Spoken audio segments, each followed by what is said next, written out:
We really are in the red zone, to use a sports analogy, right? And we want to punch the ball in, so we don't want that to fall on deaf ears. We need to, work harder than we ever have before, and I think that starts and ends with making sure the next generation is involved.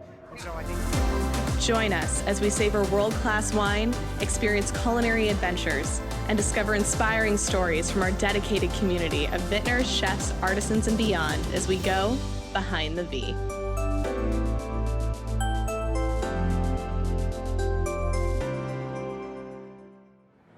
Hi everyone, I'm AJ with Behind the V, and we are here at our annual Rock the V party for the V Wine Celebration. I am so incredibly honored right now to be joined by two lead members of our Next Generation Committee, Mr. Mike Nardella and Marla Milone. Thank you guys so much for being here with us. For those that don't know, our Next Generation Committee is really focused on coming up with the next generation of V Foundation supporters and getting the message out there. And you guys have been such an inspiration, I know, not just for me, but for so many people in the V Foundation. Can you tell me, how did the entire idea of a Next Generation Committee come about? I'll go first, but I was diagnosed with cancer in 2017, and immediately when that happened, I just felt like this innate need to help others out there that were going through the same thing. I went to Villanova. I was randomly at an event with George Bodenheimer. He made a speech about the V Foundation. I was completely took by what he said. I just gravitated towards him. And sitting in my seat, was like, I need to go talk to him. So I went up to him after and I said, I would love to help out with the V. And he said, whatever you want to do, you can do. And introduced me to Rosa, who then introduced me to Mike, who had the same exact idea as me. And that's incredible. And I do just want to clarify, you beat cancer. Yes, I'm 3 years in remission. Which, congratulations, that's so amazing.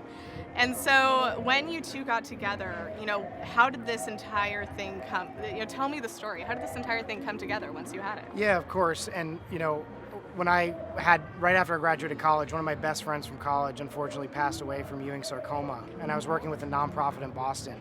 And one of my mentors up there, Rosa Gatti, and George Bodenheimer actually connected Marla and I and said, hey, you're both moving to New York. You both want a new outlet as a nonprofit. Why not the V Foundation, right? So we started to meet some people at the V Foundation, and it seemed like a natural fit. That led to our first event.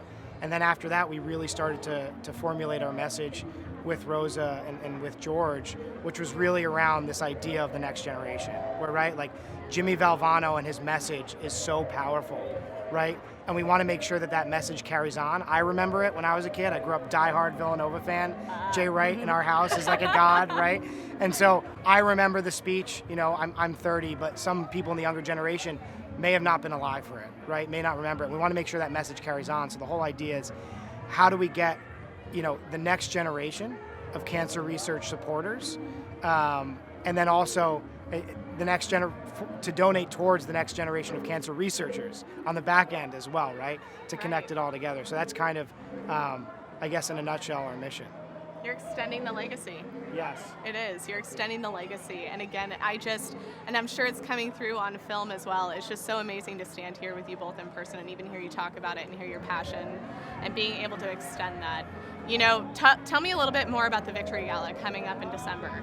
I would love to hear more about that. So December 11th is our Victory Gala. It's at the New York Public Library. Save the date.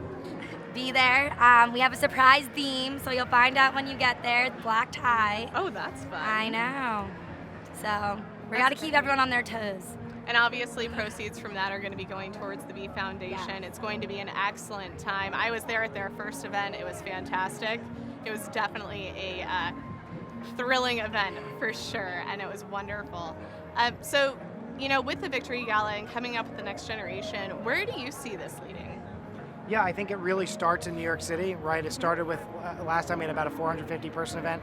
This time our goal is 600, but we're hoping to sell out at 850, right? So even more than double in size. And I think New York City is just the beginning. We have the Victory Gala, we have the black tie, and it's a big deal, right? But we want to see this as a blueprint for really what we can do across the country, and maybe with other groups, go out, find other Mikes and Marla who have their own reasons to be passionate about cancer research.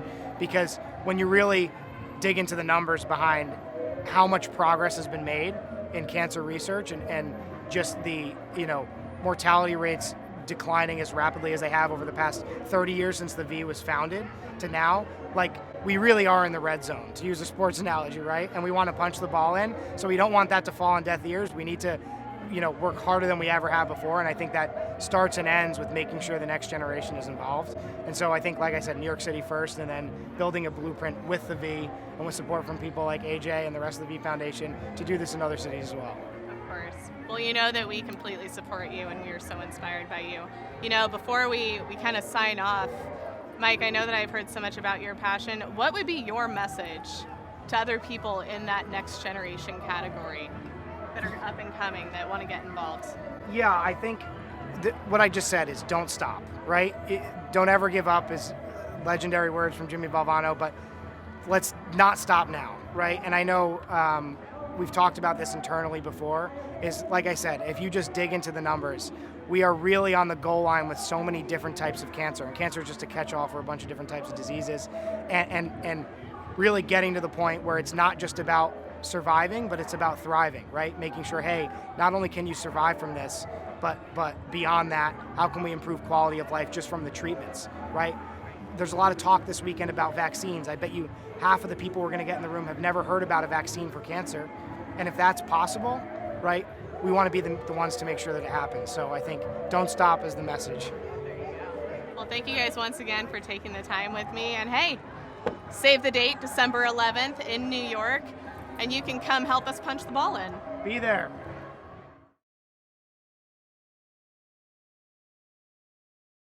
We are one team for victory over cancer. Let's beat this together. Join the team and donate to life-saving cancer research by visiting v.org/give. To join the team online, subscribe now to check out and share our latest episodes. For more information, visit us at winecelebration.com/behindthev and connect with us on Facebook and Instagram.